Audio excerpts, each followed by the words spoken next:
Muito bem, boa noite a todos, uma grande satisfação estar aqui e dividir essa mesa com meu querido mestre Beluso e com meu aluno, ex-aluno Guilherme, ex-aluno na graduação e na pós-graduação. Eu preparei alguma coisa aqui para falar para vocês, e vou ser rápido para a gente poder aproveitar a fala do professor Beluso. Mas eu acho que é interessante a gente, talvez, fazer aqui um retrospecto, porque é muito interessante esse momento que a gente vive, né, no Brasil, que é a maior crise da nossa história. Ela tem vários componentes, inclusive um componente externo, com uma característica muito específica. Vocês veem a economia brasileira, a economia internacional, que normalmente as crises que nós tivemos no Brasil têm um caráter externo muito forte, crise de balanço de pagamentos, né? Não é propriamente o caso dessa crise, né? Porque a gente enfrenta uma crise com um nível de reservas recorde, 380 bi. Mas houve uma mudança muito grande no cenário internacional nos últimos anos, que afetou a economia brasileira de uma forma muito significativa. O primeiro choque, que ocorre pós-China na OMC 2001, é positivo, né? Porque você tem um aumento da demanda, um aumento dos preços internacionais, das commodities, e como o Brasil reprimarizou a sua pauta de produção e exportação, isso no primeiro momento teve um choque positivo, né? E é interessante que a gente vive uma fase da economia internacional absolutamente anômala, né? Nós estamos indo para o 9º ano em que os principais bancos centrais do mundo afora mantêm taxas de juros nominais próximas de zero, né? Eles reduziram em 2008, 2009 fortemente as suas taxas de juros e desde então mantêm suas taxas de juros lá embaixo. Só agora o Fed começou a fazer ajustes na margem, né? Bem cautelosos para não atrapalhar, né? E evidente que o aumento da liquidez que ocorreu com o quantitative easing e as outras ações que foram tomadas mundo afora, junto com a taxa de juros baixa,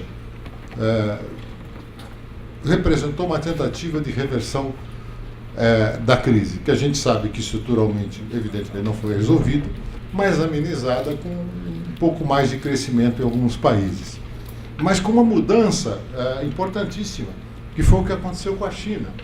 Quer dizer, a China, depois de 30 anos de crescimento, 1980 a 2010, crescimento de 10, 11% ao ano, desacelerou seu crescimento para algo entre 6 e 7, que é espetacular para a segunda maior economia mundial, mas que, junto com o quadro internacional dos demais países, representou uma mudança na tendência dos preços das commodities. Então, nós tivemos uma queda significativa a partir de 2011 e 2012 das commodities internacionais, especialmente aquelas exportáveis pelo Brasil, né? Então, nós estamos num nível de preços hoje que é mais ou menos 30% inferior ao que já tivemos num período recente. Então, coincide, especialmente o segundo mandato da Dilma, com um quadro de preços e de demanda internacional de commodities, especialmente pelo efeito China, muito forte, né? Especialmente, por exemplo, o minério de ferro, a gente chegou a ter preço a tonelada lá em 2010, 2011, passou de $150 a tonelada, está hoje entre 50, 60. Tá? Então isso significou para todo o complexo, petróleo aconteceu a mesma coisa, então todo o complexo de petróleo no Brasil, mais siderurgia, né, mineração, né, teve um impacto significativo e aí todas essas empresas perderam sua capacidade de investimento. Houve uma queda muito forte do investimento. Esse, então, foi o primeiro fator que agravou a crise recente. Quer dizer, você tem uma perda de capacidade dessas empresas de investir, né? E isso tem um impacto muito grande. Junto com isso, o ajuste Levy-Dilma, no segundo mandato da Dilma, representou uma queda expressiva do investimento público. Então, você teve uma combinação de queda no investimento privado com investimento público, né?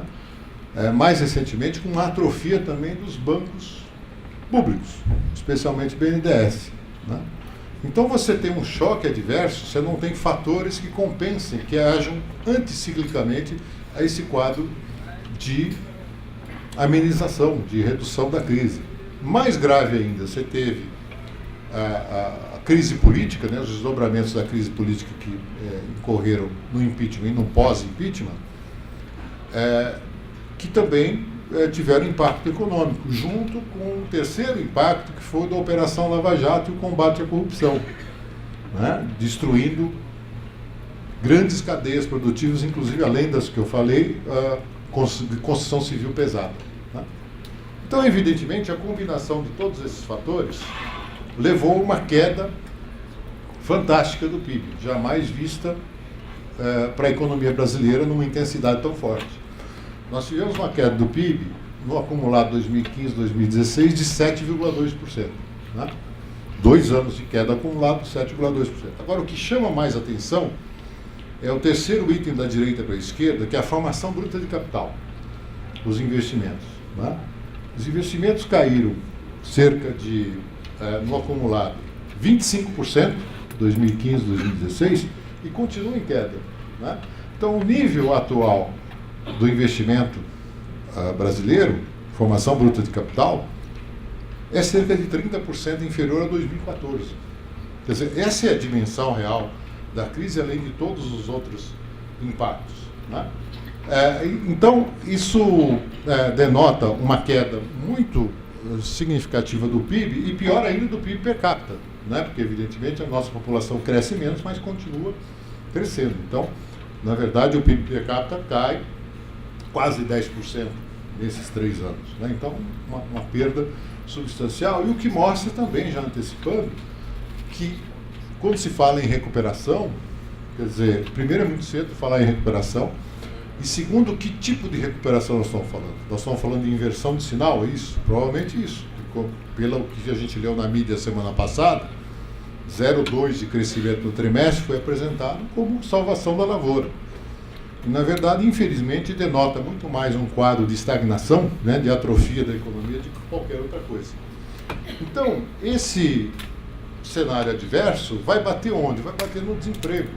O Brasil levou 10 anos para diminuir, no período Lula e o primeiro mandato da Dilma, o seu desemprego, que era de quase 12% no final do governo Fernando Henrique, 2012, para menos de 5%. Né? E em apenas 2, 3 anos você tem o aumento novamente do desemprego para níveis de 13% até 14% a gente chegou a ter. Né? Então é um volume muito expressivo de pessoas que estão fora do mercado de trabalho. Hoje saiu um estudo do IPEA denotando o seguinte, que 43% das pessoas que se recolocaram depois da crise, quer dizer, agora nesses primeiros meses do ano, não conseguiram restabelecer a qualidade do emprego que tinham quando estavam empregados. Aliás, desses 43%, sequer conseguem o trabalho com carteira assinada, o trabalho formal, foram para o mercado informal. Então, há claramente, além da perda quantitativa, há uma perda qualitativa brutal, que vai custar muito caro para a recuperação brasileira, né? Porque, evidentemente, isso impacta a capacidade de consumo, capacidade de desenvolvimento. Bom, normalmente, o mercado financeiro e os economistas liberais costumam atribuir um peso bastante significativo para o quadro fiscal. E, de fato, o quadro fiscal brasileiro se agravou nos últimos anos e não tinha como não se agravar, né? Porque no meio do início de uma recessão, que é o segundo mandato da Dilma, você põe o Levi como ministro da Fazenda e que adota um corte de investimentos, né, combinado com o Banco Central com uma elevação de juros, quer dizer, isso é uma pá de qualquer possibilidade de recuperação. E isso tem um impacto fiscal muito grande. Né? Então, de um superávit primário, que são as barras azuis, que a gente teve até 2013, nós passamos a ter um déficit primário, ou seja, receita menor que despesa corrente, e pior ainda, com a elevação dos juros, aumentou encargos sobre o financiamento da dívida, né, que são as barras vermelhas que a gente está vendo lá. Então, o custo de financiamento da dívida, que já era brutal, de 4,5% do PIB, sobe a 8,4% em 2015. Né? Como você já tem um déficit primário, o déficit global, o déficit nominal, né, que é chamado, passa de 10%. Então, é uma situação insana em que qualquer tentativa do propalado ajuste fiscal não se viabiliza porque você tem uma frustração de receita decorrente da recessão e do aumento da inadimplência. As empresas e as pessoas não têm recursos, muitas vezes, para pagar os impostos, mesmo que elas queiram. E tem aqueles que não querem também por vários motivos, entre eles porque é uma tradição nossa lançar um refis toda vez que surge uma dificuldade ou não, né? Então, na verdade, é um prêmio ao não pagador. Então, a gente vive esse dilema em que a consequência disso é o aumento da relação dívida-PIB. Né? Aliás, seria surpresa se isso não ocorresse, porque o PIB caindo e a dívida aumentando, evidentemente, matematicamente só pode aumentar essa relação. E o pior, né, a estratégia, o diagnóstico e a estratégia estão equivocados, porque, evidentemente, não significa. Isso é traduzido em valores absolutos, o custo de financiamento da dívida. Então, 2015, que foi o ápice, representou um custo de financiamento de R$500 bilhão. Para vocês terem ideia, isso foi o custo do financiamento da dívida num único ano. Nesse mesmo ano, a União investiu cerca de R$50 bilhões. Quer dizer, cerca de um décimo disso. O programa Bolsa Família, só para fazer uma relação, custa R$30 bilhões ao ano. Atende a 13 milhões de famílias, 51 milhões de beneficiários. Né? E você transfere para os credores da dívida pública, né, que são o sistema financeiro, mas todos que aplicamos, e os rentistas principalmente, um volume de R$500 bilhão. Esse ano o custo vai cair, mas vai cair para R$400 bilhões, porque o juro real continua astronômico. A Selic está caindo, mas o juro real continua absurdo, porque a inflação caiu muito, e não por obra de mérito do Banco Central a inflação caiu. A inflação cai devido à recessão, ponto 1, devido à valorização do real frente ao dólar, lembrando que ele estava a 4 no início de 2016, está rondando 3 hoje, e uma espetacular safra agrícola que não é obra do Meirelles, isso é obra de São Pedro, né? Isso é obra de efeitos climáticos, além, claro, de medidas de políticas públicas, que isso é muito pouco lembrado, lá atrás, Embrapa, etc., que geraram essa competitividade, tá certo? Então, nem o discurso liberal de que a agricultura é eficiente se sustenta, porque, na verdade, isso Agora, esse quadro aqui é devastador. Quer dizer, na verdade, uma das justificativas para o nosso juro astronômico é a porcentagem de dívida bruta em proporção do PIB. Então, isso aqui está no eixo horizontal. No eixo vertical, nós temos o custo de financiamento da dívida. E a gente vê o Brasil lá em cima, uma estrela solitária. Por quê? Proporcionalmente, a nossa dívida bruta, ao contrário do que dizem, é pequena em relação ao PIB, para comparação internacional. E, por outro lado, o nosso custo de financiamento não encontra paralelo no mundo todo. Nem Grécia, nem Itália, nem Portugal, né, nem Espanha, enfim, não há nenhum outro país que tenha o peso desse financiamento. Até porque ninguém tem uma dívida pública tão indexada e tão líquida como a nossa, que é um caso único. Né? Então, esse quadro revela algo muito significativo. Quer dizer, o segundo argumento para a manutenção de juro muito elevado no Brasil é a taxa de inflação. Já em vários momentos, o presidente do Banco Central atual dá declarações que no Brasil nós temos uma inflação muito alta, né, que ele acha que 6% é muito alto, e normalmente ele cita o Chile e o Peru para dizer, olha, vejam como eles têm uma inflação baixa. No entanto, uma análise básica de países meramente compatíveis com o Brasil mostra exatamente o contrário. A inflação brasileira não é nem mais alta nem mais baixa que a média desses países. Então, se pegar os BRICS, mais a Indonésia, Turquia e o México, são países que têm problemas estruturais, que têm a ver com distribuição de renda, têm a ver com problemas regionais, competitividade, produtividade, enfim, uma série de fatores que se traduzem numa inflação, uma inflação muito próxima de 6%, que é a inflação brasileira média, exceto 2015 por fatores muito específicos. Tá? Então, na verdade, o discurso da inflação não se sustenta, assim como também no Brasil a política cambial é utilizada como uma linha auxiliar, às vezes é a principal da política monetária. E onde é que isso se traduz? Na deterioração da nossa balança comercial. Isso, para mim, é o maior retrato da tragédia da política cambial. Né? Essas barras vermelhas é o déficit de produtos industriais.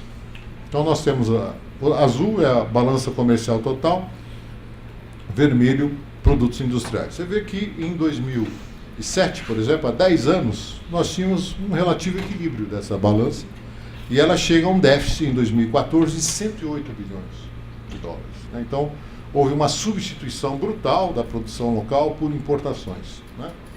E agora está havendo uma reversão que tem muito a ver com o desempenho agrícola, na balança comercial total, e também a recessão, porque aí as empresas importam menos, né? Além da mudança cambial que houve no ano passado, que amenizou esse quadro. Mas, estruturalmente, nós vivemos uma grande consequência disso, né? A desindustrialização, que é muito, muito grave.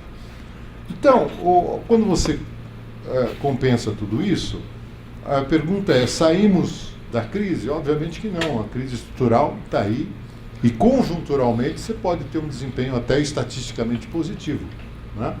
No ano 2017.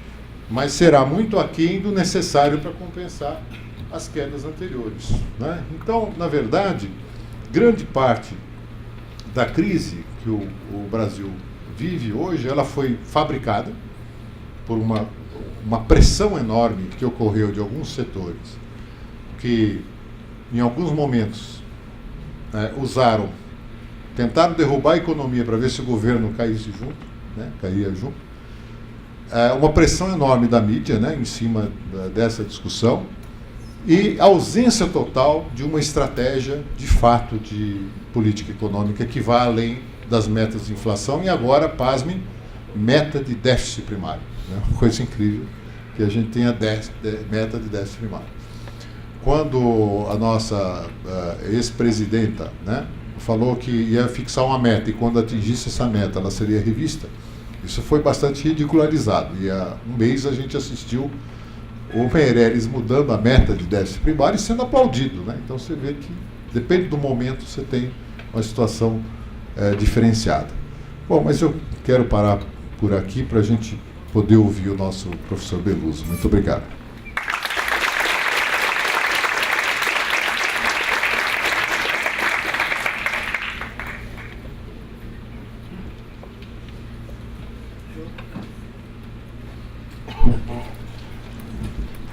Eu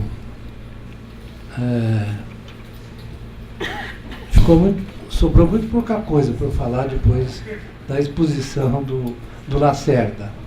E isso me move na direção da literatura, né? Porque o Jorge Luiz Borges, que é um escritor muito conservador, mas pelo qual eu tenho grande interesse, ele disse uma vez que ele se orgulhava dos livros que leu e não daqueles que escreveu. E eu posso me orgulhar dos alunos que eu tive. Né? Eu estou falando isso de coração, sinceramente. Realmente a exposição do Lacerda foi assim tão completa, uma descrição tão, não só completa, competente do que aconteceu, né? Que eu tenho apenas algumas observações a fazer. Né? Uma delas talvez é fazer umas considerações para prestar uma homenagem à minha tradição cepalina, né? Umas considerações sobre as transformações estruturais da economia brasileira, né? Que estão implícitas na exposição do Lacerda, né? Ele mencionou, por exemplo, a balança comercial dos manufaturados. É uma expressão do que aconteceu no Brasil nos últimos anos. A taxa de investimento, idem, não é? Então, eu vou me ocupar aqui de fazer dos termos de troca. Me lembra Raul Prebisch, não é isso? Que foi meu amigo na velhice, né? Tive a honra de conviver com ele. Então, eu queria fazer uma menção, assim, se vocês me permitem, muito rápida, para a gente poder discutir depois, ao processo de industrialização brasileiro, né? Que nós podemos marcar, digamos, o seu início na crise de 29, né? Com a reação do Getúlio à queda dos preços do café, a queima do café, que é uma política keynesiana avant la lettre, né? Antes do tempo, e o sucessivo impulso à industrialização que foi sendo dado, né? Durante a guerra, porque a guerra nos protegeu, né? A Grande Guerra nos protegeu, porque, na verdade, nós não tínhamos, nossa capacidade para importar baixou muito, nós tivemos que sobreutilizar capacidade existente, que não era grande coisa, era a indústria de bens de consumo duráveis, óleos, graxas vegetais, banha de porco, né? Matarazzo. Então era uma industrialização têxtil, era uma industrialização incipiente, que a professora Liana chamou de industrialização restringida, né? Na tese dela. Mas o Getúlio tinha como na sua concepção o salto, né? E durante a guerra, o pessoal diz, o Getúlio disse que ia apoiar o eixo e não ia apoiar o eixo, negociou com o Roosevelt o quê? Volta Redonda. Volta Redonda é um marco importantíssimo na industrialização brasileira, porque naquele período o aço era fundamental, né? Você não explica o Juscelino, eu vou fazer rapidamente, sem o Getúlio e sem Volta Redonda, né? O Juscelino, eu disse, ganhou as batalhas que o Getúlio concebeu, e ganhou naquela condição de uma situação da economia mundial em que as empresas europeias começavam a se mover estimuladas pelo desafio americano. A gente não pode esquecer que a Volkswagen veio para o Brasil. Quando foi que veio? Quem lembra? 1957. O Juscelino guiando um Fusca. Tem uma foto que eu tenho em casa, que eu sou apaixonado pela industrialização brasileira. Então tem uma foto em casa do Juscelino guiando um Fusca conversível. Muito bem. Mas não vieram só, é um mito dizer que veio só a indústria automobilística. Veio um bloco de inversões, inclusive com empresas importantes no setor de bens de capital, né? Todas elas, não pode esquecer que a Eletrobras foi criada que ano mesmo? 52. Perfeitamente. Depois foi criada a Petrobras, que não teve tanta importância, mas a Eletrobras teve. E porque a Eletrobras, os investimentos da Eletrobras, os investimentos em infraestrutura do Juscelino atraíram o capital estrangeiro para cá. Nós chegamos a ter mais empresas de produção de equipamento elétrico pesado do que os Estados Unidos. O Brasil teve, né? Então nós fomos construindo isso com grande sacrifício, com marchas e contramarchas, mas levamos adiante o processo de industrialização que os militares deram sequência. Temos que dizer isso, que é verdade, né? O governo militar foi cruel, eu vivi esse período, foi duro, tive que sair do Brasil, mas eu tenho que dizer a verdade. Os militares deram sequência ao processo de industrialização. Mantiveram o Roberto Campos, por exemplo, vamos falar assim de maneira mais aberta. O Roberto Campos, por exemplo, em 1964, recebeu uma missão do Fundo Monetário Internacional, porque o Brasil tinha uma inflação que estava projetada para 144% ao ano, né? E o Roberto Campos recebeu a missão do Fundo Monetário, chefiada por um mexicano, Juan de las Casas, se não me engano, e ele pediu para fazer um tratamento de choque. Falando isso para comparar com esse momento. Ele falou, não vou fazer tratamento de choque. Não vou porque eu vou perder o controle sobre o investimento público e vou produzir um desemprego absurdo. Então, o que eu quero dizer a vocês é o seguinte, eu não posso deixar de mencionar o fato de que esse projeto da industrialização ele foi levado a cabo até 1980 com a crise da dívida externa. O Brasil, qual era o país mais industrializado entre os emergentes? Mais industrializado no sentido de que tinha aqui todos os setores de uma indústria moderna, né, e tinha uma indústria diversificadíssima, certo? Entre bens de consumo durável, bens de capital, insumos e peças e componentes. Cadê a nossa indústria eletroeletrônica hoje? Cadê ela? Onde foi parar? Pergunto a vocês. Estou falando da indústria eletroeletrônica, a cadeia produtiva eletroeletrônica. Onde está? Está lá em Manaus, nós estamos montando televisão. Ou outros aparelhos eletroeletrônicos. Mas é o único caso de uma zona de processamento de importações. Nunca vi um negócio desse. Nós temos uma zona de processamento de importações. Eu não posso falar isso porque o pessoal de Manaus é capaz de querer me acertar. Mas a verdade é que é isso. Né? Então, nós destruímos toda a cadeia produtiva de eletroeletrônica, e nós fomos fazendo isso depois dos anos 80, e sobretudo depois da dita estabilização do Plano Real. Toda vez que eu falo isso, eu falei, mas o senhor é a favor da inflação? Então não vamos misturar as coisas. Né? A estabilização era absolutamente essencial. Agora, as consequências da forma como ela foi feita para a indústria brasileira foram trágicas. Né? Por quê? Porque quanto é que nós tínhamos de participação da indústria de transformação no PIB? Quanto tínhamos? Uns 25%, 26%. Não é isso? Quem discordar, por favor, fale. Quanto nós temos hoje? 13%. Né? É preciso que a gente entenda, né, que o Brasil é um país que está localizado no planeta Terra. Né? Então, nesse planeta Terra, você tem articulações entre as economias. Né? E as economias se articulam de várias maneiras com as demais. Né? O que, eu vou fazer um devaneio aqui, uma passagem. O que nós fizemos a partir de 94? Nós fizemos uma abertura financeira, certo?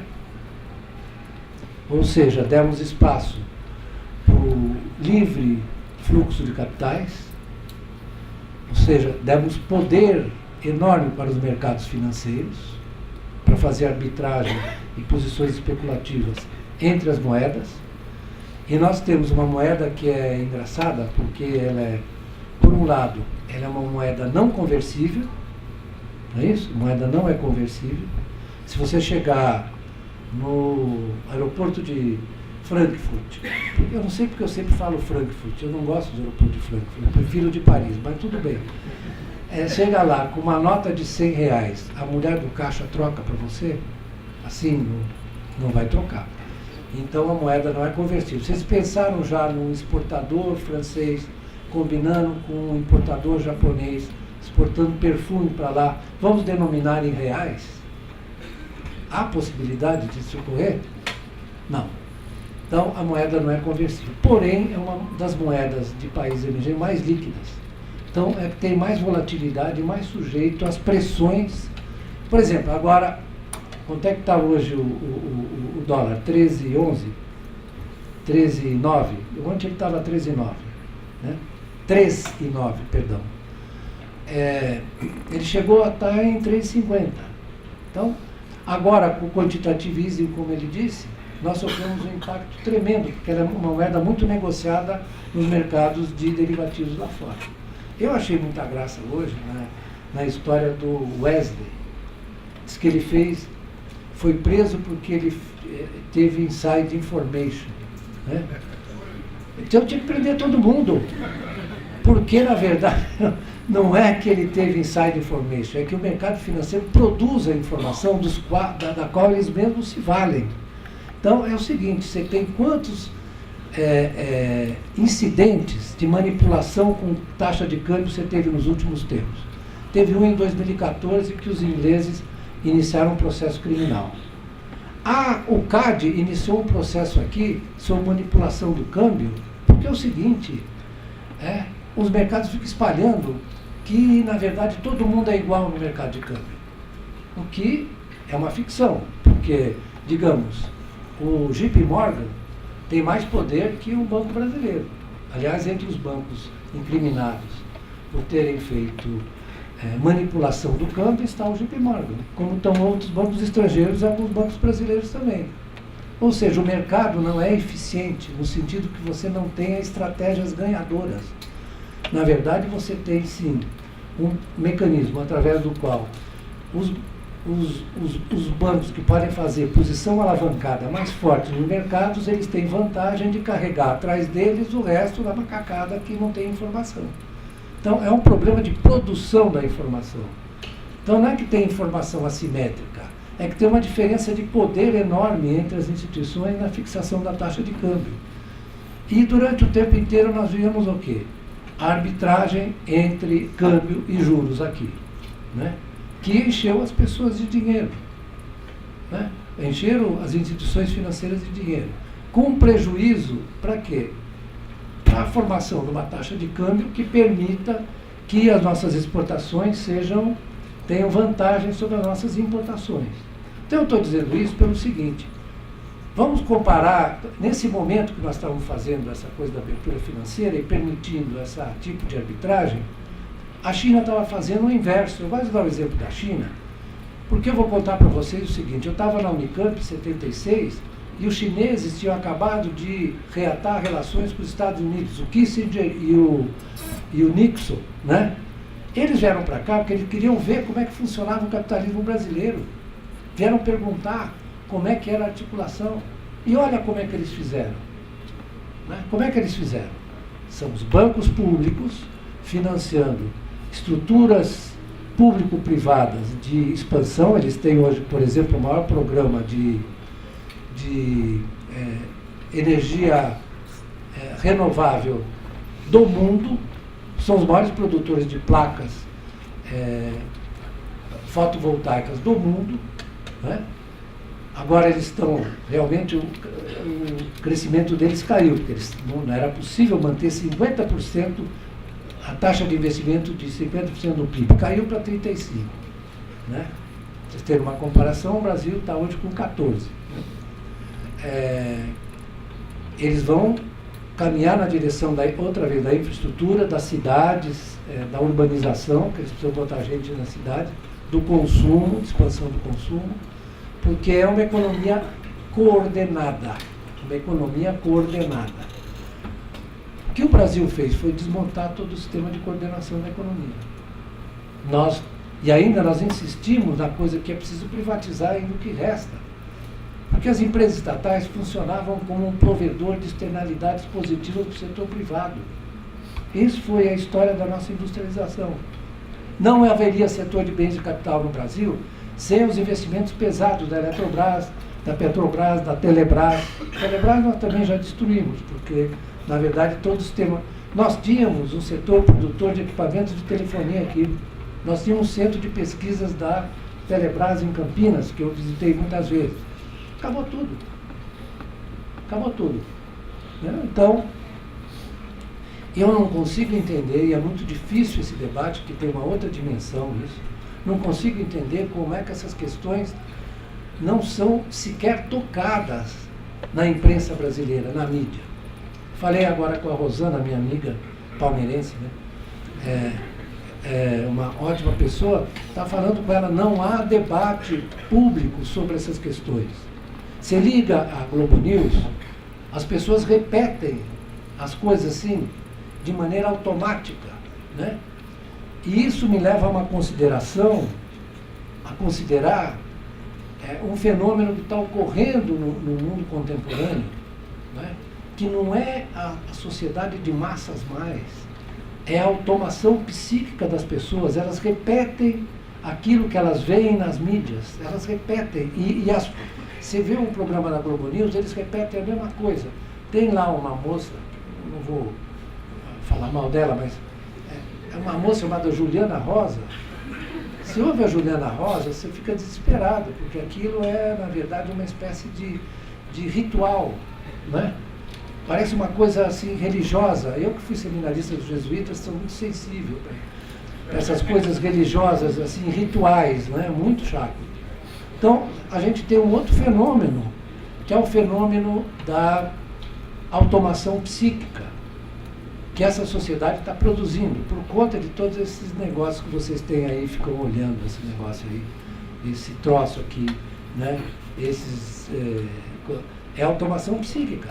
Então as pessoas não leem mais, não aprofundam, que discutem, né? Nós estamos sofrendo uma transformação na sociedade, né? E aqui no Brasil é mais grave, porque aqui no Brasil é mais grave pelo seguinte, porque você juntou isso com uma cesura, uma separação política, se junta uma separação política muito grave, em que você não quer ouvir de maneira nenhuma o outro.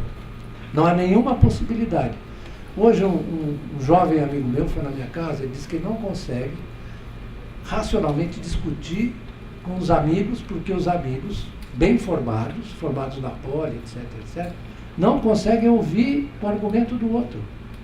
Não conseguem ouvir. Então, o cara repete mantras que não correspondem ao esforço que a sociedade fez para formar aquele sujeito, que ele devia ter muito mais capacidade crítica, não tem. E isso tem um fundamento aqui. Isso aí, o fundamento disso é a profunda desigualdade que sobrevive na sociedade brasileira, que é uma sociedade racista, reacionária, estou falando na turma de cima, racista, reacionária, intolerante, né? Isso só reforçou as coisas. Eu estava dizendo aqui, na hora que nós estávamos subindo, né, que eu assisti cenas impressionantes, né, no aeroporto do Rio de Janeiro, quando nós estávamos no período de ascensão das pessoas, melhorando a vida das pessoas, tinha lá um cidadão de cor, né, com uma bermuda, e o cara fazendo um discurso, como é que esse cara vem aqui andar de avião e tal. Isso aí é muito profundo nessa sociedade. Isso é uma coisa muito importante, porque, na verdade, o que nós estamos fazendo, né, é reforçar essas características da sociedade brasileira. Nós estamos reforçando de uma fração da sociedade brasileira, né?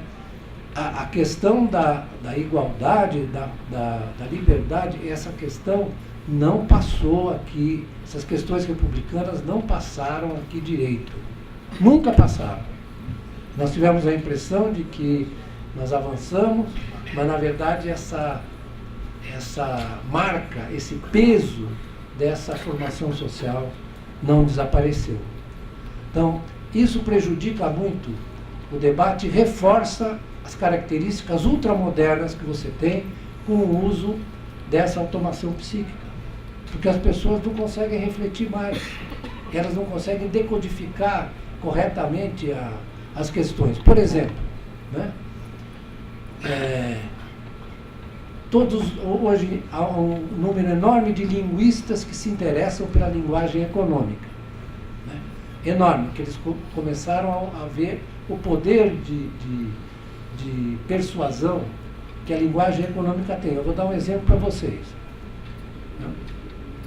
Quando o Levi assumiu e a Dilma deu cavalo de pau na economia, deu cavalo de pau, tem que falar o que é verdade. Né? Pressionada, porque a pressão do mercado que estava tudo um desastre. É verdade ou não? Não estou inventando. Aí a palavra austeridade, ela tem uma conotação positiva, porque a austeridade se opõe a desperdício. Né?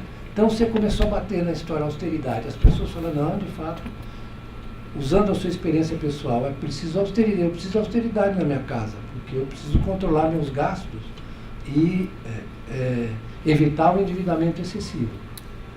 Eu fiz uma pergunta uma vez para uma pessoa, mas você fez essa extensão da sua experiência doméstica para a economia como um todo, né? Por acaso você administra moeda e cobra imposto? E faz gasto em infraestrutura? Não faz. Então, essa história do Joaquim Levy teve esse componente assim, do convencimento, até hoje assim, das pessoas, não, você vai gastar muito, porque gastar muito, gastar muito em certas circunstâncias realmente não deve. Agora, como ele disse muito bem, quando a economia está desacelerando, como é que você vai fazer um corte do investimento de 21% público no primeiro momento? Você fez o seguinte, olha só o que você fez, ele fez essa exposição. Você deu um choque de tarifas em 2014 para 2015. A inflação de preços administrados foi a 18%. O IPCA foi a 10%, certo? Em 2015. Você fez um corte brutal no investimento público e o déficit, a economia despencou 3,8%, certo? Foi 3,8%. É claro que você não consegue fazer ajuste nenhum quando a economia cai 3,8%, porque a receita fiscal cai, né? Do couro vem as correias. Como é que você vai ter a correia sem ter o couro? O couro é o movimento da economia, né? As empresas. Eu esqueci de falar da subida da taxa de juros. As empresas que vinham endividadas do ciclo anterior, ele expôs muito bem, foi um ciclo de consumo global, inclusive de consumo de commodities. Né? Nós exportamos positivamente nesse período, porque nós vendemos para a América Latina inteira. Manufaturados. Nossos irmãos argentinos ajudaram bastante o nosso superávit, né? Como nossos irmãos latino-americanos, etc. Então, Venezuela, etc., que foram importantes para o nosso superávit. O investimento subiu para 20%, e nós conseguimos expandir o consumo, etc., né, puxar as pessoas para cima, o desemprego caiu, como ele mostrou, eu não vou repetir. Aí é o seguinte, a economia começa a desacelerar a partir de 2011.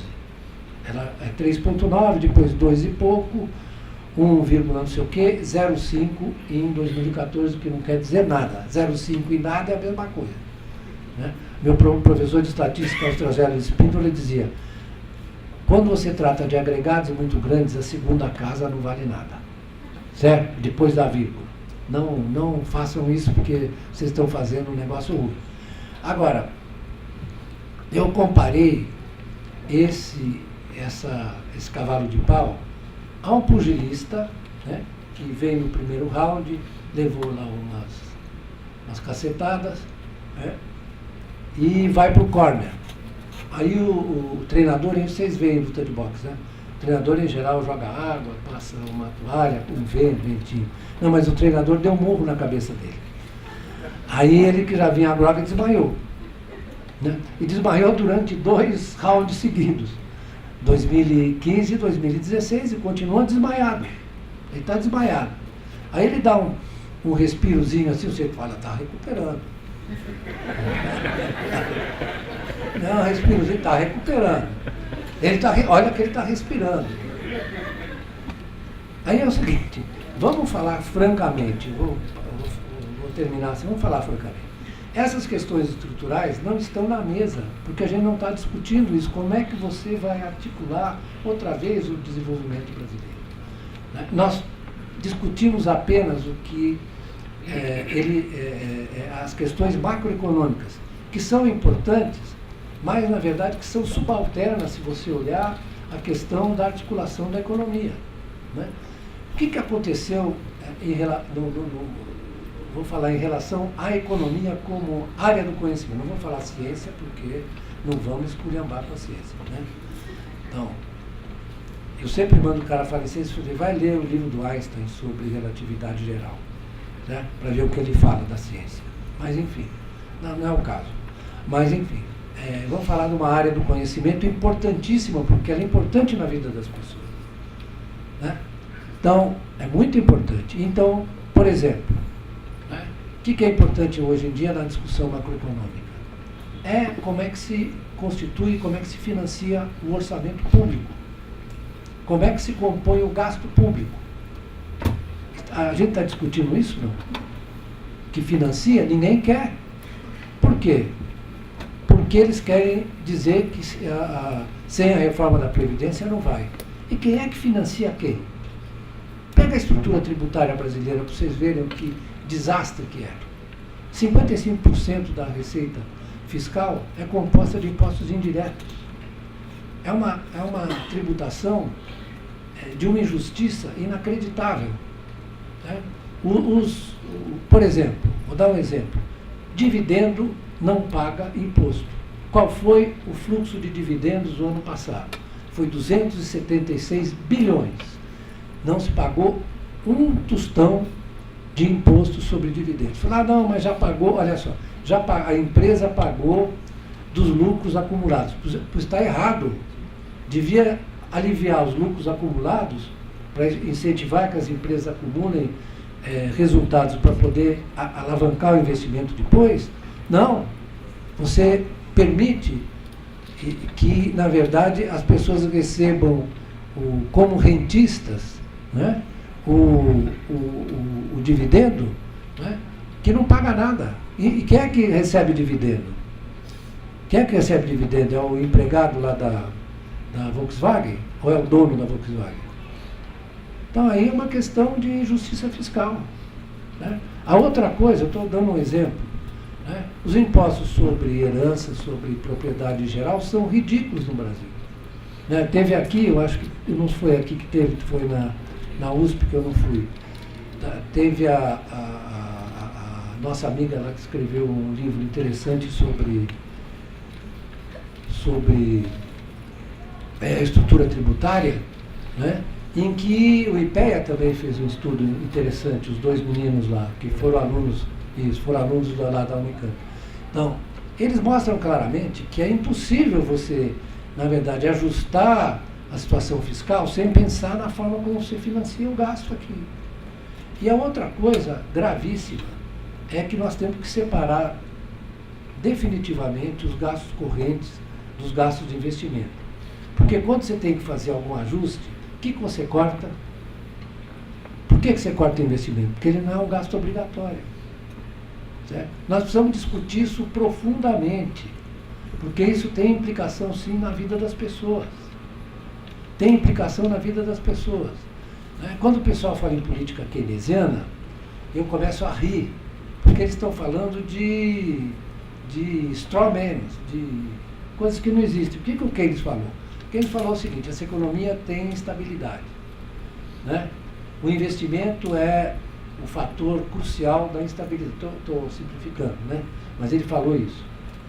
O investimento é mais sensível porque ele depende da expectativa dos empresários a respeito dos rendimentos futuros do seu investimento. Então, ele é muito instável e ele depende de uma série de componentes. O que ele disse, fundamentalmente? Ele disse o seguinte: ó, ele não recomendou que você fizesse política anticíclica, muito bem falado.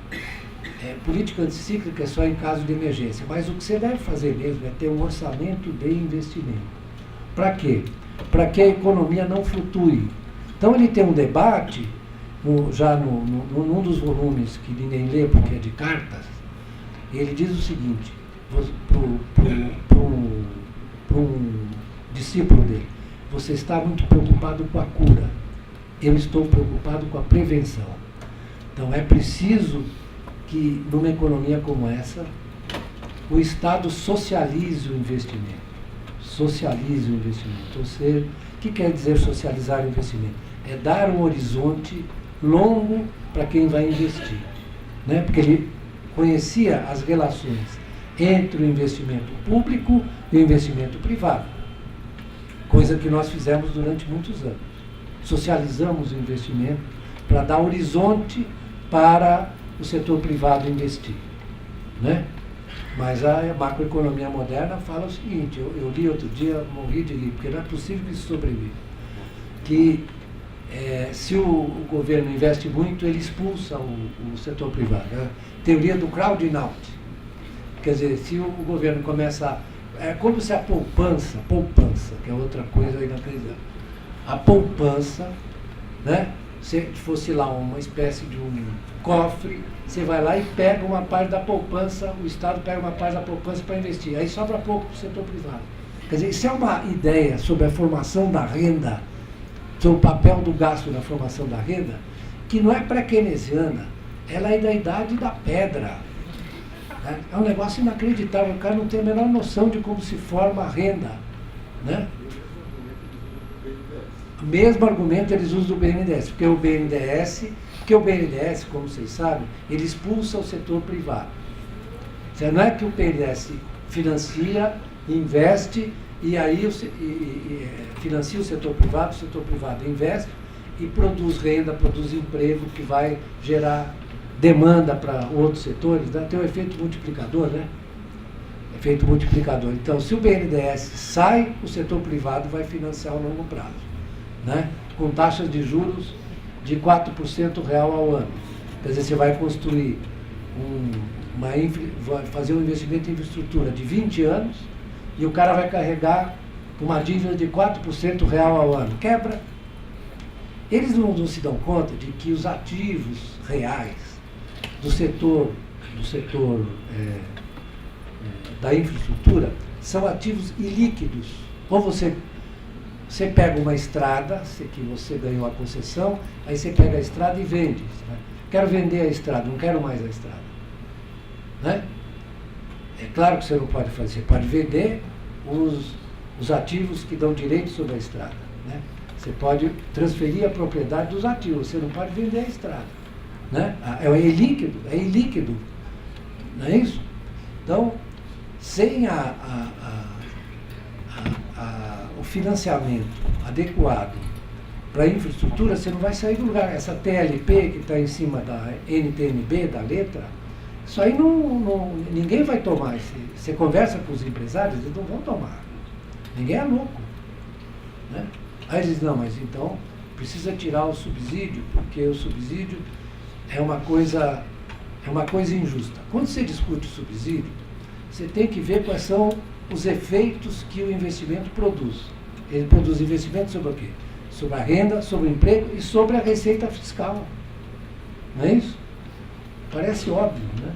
Não, mas você não pode fazer a conta do jeito que eles fazem, que o governo está subsidiando e aí, na verdade, é uma perda para a sociedade. Não é verdade, depende. Se o investimento tem um impacto positivo na renda e no emprego, é muito ao contrário, o subsídio é justificável. Né? E ninguém, no mundo inteiro, a discussão do investimento em infraestrutura tem a ver com a participação dos bancos públicos de desenvolvimento, certo? Na China, na Índia, aonde vocês quiserem, na Alemanha, exatamente. Ninguém é louco de achar que você vai financiar com uma taxa de juros real de 4% um ativo que vai maturar em 20 anos. Bom, eu acho que eu já enchi bastante a paciência de vocês, já falei de muita coisa, né? E queria agradecer a oportunidade que vocês me deram e, sobretudo, a companhia aqui dos meus amigos que estão na mesa. Né? Como eu disse, eu hoje tenho muito mais a aprender com os meus ex-alunos do que a ensinar. Muito obrigado.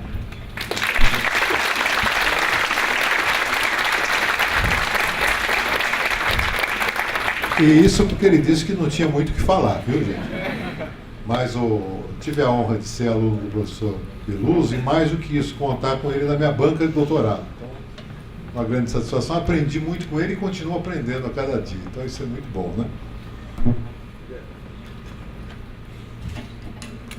Obrigado, professor Lacerda. Obrigado, professor Beluso, pela participação. Sempre uma honra as suas palestras escutá-lo. Pessoal, vamos então abrir para perguntas. Deixa eu ver onde é que está o Alain. Vamos fazer em blocos de 3 perguntas, por favor, então. Quem começa?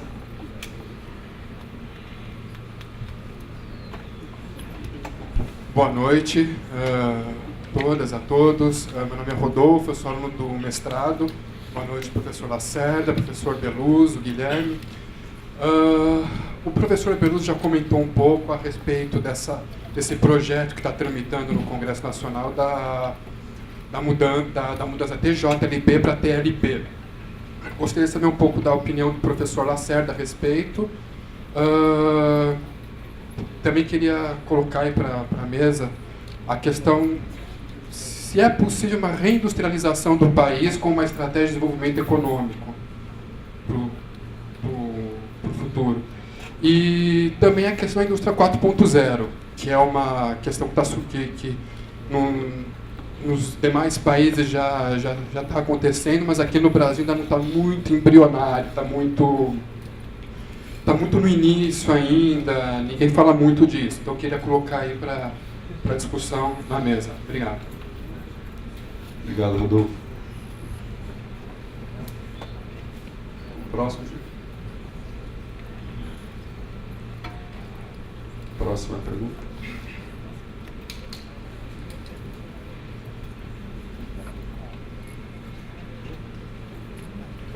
Vamos lá, pessoal. Boa noite, meu nome é Bruno, eu sou formado em Ciências Sociais lá na USP e sou aluno de Economia aqui da PUC, estou terminando a graduação. Eu queria fazer uma pergunta para a mesa no geral, principalmente a respeito dessa discussão que vem tendo, principalmente agora aqui no Brasil, a respeito da taxa de juros. Principalmente a respeito da teoria monetária, com a relação entre a taxa de juros, a taxa de câmbio e principalmente com o impacto da política fiscal. Aqui no curso a gente tem acredito que uma demanda alta sobre isso, por enquanto uma oferta baixa. Até a Mariana vem tratando disso de maneira corajosa nas últimas aulas. E eu queria, na verdade, entender um pouco a opinião da mesa com relação a essa discussão que vem sendo principalmente feita pelo John Cochrane, lá nos Estados Unidos, em Stanford, e pelo Christopher Sims, em Princeton, que tratam, na verdade, da relação direta ou indireta entre a taxa de juros e o impacto sobre a política fiscal, e mesmo saber a opinião dos participantes na mesa, talvez até do mediador. Obrigado.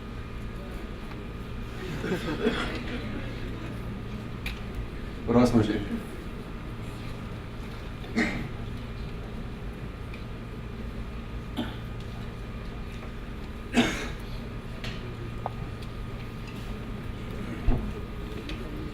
Bom, boa noite a todos e todas. Queria fazer uma pergunta ao professor Beluso. Isso é bem objetivo e específico. Eu quero saber se o professor acredita que há alguma luz no fim do túnel. Ou seja, agora, principalmente nós estamos nos aproximando do período eleitoral de 2018, o senhor vê alguma possibilidade de articulação de uma nova frente política capaz de pautar tudo o que tem acontecendo, ou seja, um novo projeto de desenvolvimento para o país, e que esteja, assim, vamos dizer que uma força que seja capaz de unir novamente o Brasil em prol desse projeto e pautando justamente essas questões das últimas reformas, enfim. E se essa agenda política, se essa força política for vitoriosa nesse período de 2018, qual o senhor acha quais as medidas que o senhor acha primeiras, assim, nesse primeiro ano de governo, seriam mais necessárias e mais urgentes para colocar o Brasil de volta no rumo aí, enfim, de crescimento econômico e... Obrigado, Gabriel.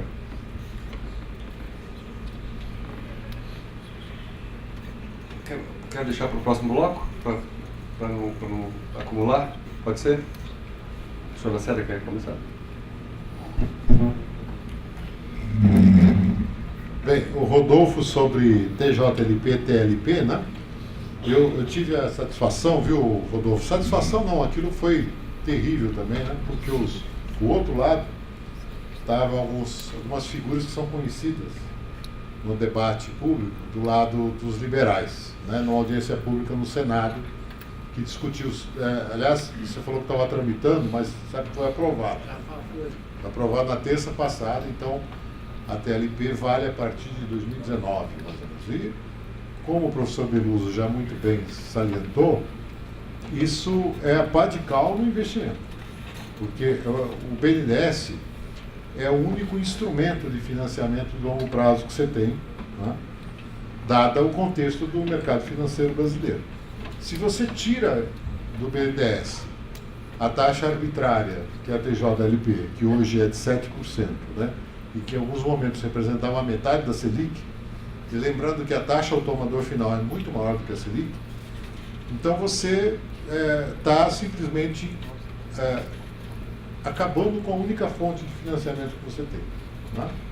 E como o professor Beluso muito bem lembrou, todos os estudos que são apresentados sobre os alegados subsídios, primeiro não levam em conta a comparação internacional.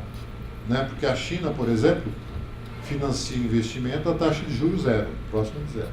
Né? E vários outros países. A Alemanha, que é um país considerado desenvolvido, até hoje tem o KfW, que é um banco de desenvolvimento.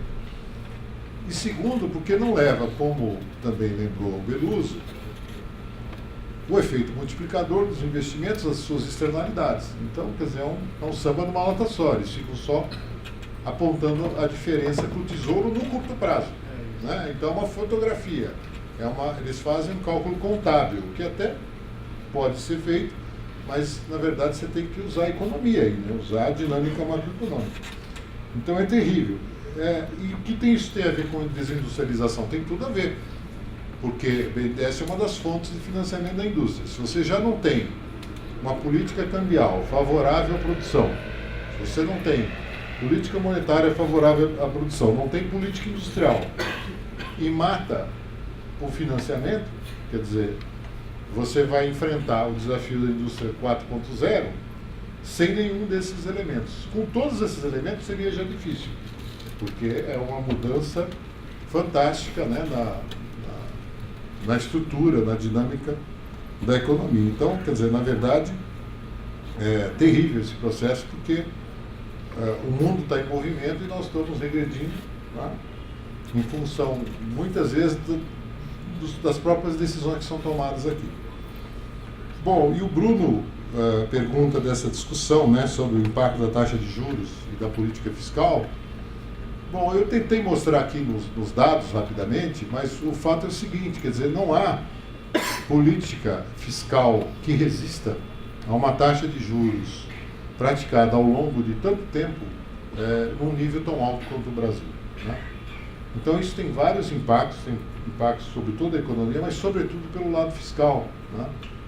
E isso te cria uma camisa de força, né, absolutamente inviável, né, para qualquer projeto de desenvolvimento. Aliás, não por acaso você não tem projeto de desenvolvimento, né? Você tem na política macroeconômica a meta de inflação. Né? E tem grandes inverdades que são repetidas oficialmente pelo presidente do Banco Central. Eu tentei mostrar aqui uma também, que é essa que é facilmente desmentida, né? Quando ele diz que a taxa de juros, taxa de inflação no Brasil é muito alta para padrão internacional, é alta em relação aos países que ele cita, que são Chile e Peru. São países pequenos que têm uma característica muito específica. Mas quando você pega os países baleia como o Brasil, né, que tem uma estrutura muito mais complexa, uma estrutura populacional, distribuição de renda, de carências e tudo mais, você vai ter necessariamente inflação mais alta, não é diferente do Brasil. Né? Tem países, inclusive Rússia e Índia, por exemplo, tiveram, nos últimos 10 anos, uma taxa de inflação maior do que a do Brasil, sem citar a Turquia, a Indonésia e vários outros. No entanto, nós estamos presos nessa armadilha maluca da meta de inflação, e em que qualquer pressão inflacionária, seja ela de custo ou de demanda, e normalmente é de custo, porque nós estamos sem demanda há um bom tempo, né? Desde 2014 que a demanda vem caindo, é tratada com taxa de juros, né, elevada. E criou-se um axioma, agora eles estão repetindo o seguinte axioma, que a taxa de juros real não pode cair abaixo de 4%, que seria a taxa de equilíbrio. Então, já está datado que a Selic vai cair até 7%, no máximo 6%. Só que com a inflação rodando a 2%, se você projetar nos últimos 12 meses. Ou seja, dá uma taxa de juros de 4% até 5%, que é um absurdo. É absolutamente incompatível, como já foi aqui demonstrado, com a rentabilidade esperada de qualquer projeto, na produção, na infraestrutura. Então você vai ter, como consequência disso, uma economia eternamente estravada, né? Gerando uma transferência brutal de renda via taxa de juros, perpetuando esse quadro, né? Em que você tem uma anomalia, né, de uma economia que é fortemente indexada, por um lado, né, na sua dívida pública, na forma como é remunerado, mas que não cria as condições para que o crédito e o financiamento cumpram o seu papel, né? E cai dessa discussão que também já foi aqui apresentada, absolutamente equivocada e que já superada na macroeconomia para valer, né, da relação entre poupança e investimento. Quer dizer, na verdade, é na dinâmica do investimento e produção é que você gera poupança, como o velho e bom Keynes já apontava lá não só na teoria geral, mas depois no Tritis antes, né, no Tritis Hormônio. Antes era no Tritis Hormônio. Então, nós estamos meio que amarrados nessa mediocridade, que é bombardeada. Ontem, Beluso, tivemos aqui uma mesa interessante, como a mídia vê a economia. Aliás, você cairia também muito bem nessa mesa. Então, a gente teve aqui o Zé Abex, que é da Carlos Abit, Luiz Nassif, e o Tuto, que é o nosso assessor de comunicação. E foi uma mesa muito interessante, onde a gente lembrava esses aspectos. Aliás, contar uma historinha rápida, você que gosta de futebol, há cerca de um ano veio, eu também gosto, há cerca de um ano veio um repórter me entrevistar, e eu reconheci imediatamente que ele era do esporte. Ele falou assim: olha, teve um corte lá, acabaram com a equipe de esportes, e você me desculpe, eu vim para a economia, eu estou meio... ele veio todo humilde, na verdade, né? Ele fez a pergunta e tal. Passou um ano, ele já veio cheio de razão. Ele já veio, tinha feito um curso de 3 meses, não sei onde aí, de finanças, e era a época da emenda constitucional 95, que disseminou essa bobagem que você destacou aqui também muito bem, de comparar orçamento público com orçamento doméstico, né? Então, na exposição de motivos do governo, estava lá o seguinte: que assim como quando você tem uma diminuição da renda em casa, você corta o seu orçamento, o governo tem que fazer a mesma coisa. E aí ele veio cheio de razão, já com a pauta pronta, né? Porque ele já, afinal, já era humano na área de economia e tinha feito o curso de 3 meses. E ele vira-se para mim assim, sem nenhuma, falou: mas isso que você está falando não faz o menor sentido. Como é que o governo tem que investir mais? Se lá em casa, quando minha renda diminui, eu tenho que cortar. Eu falei: olha, pois é. Você sabe, se fosse tão simples assim, não precisaria estudar 40 anos, né, macroeconomia, teoria econômica, para tentar descobrir isso que você está vendo, né? Mas então é isso, quer dizer, na verdade, a mídia, que é a grande disseminadora, deveria ser, né, do debate público, apequena o debate, transformando numa questão de finanças de curto prazo, né? Então, a gente tem essa restrição. Muito obrigado.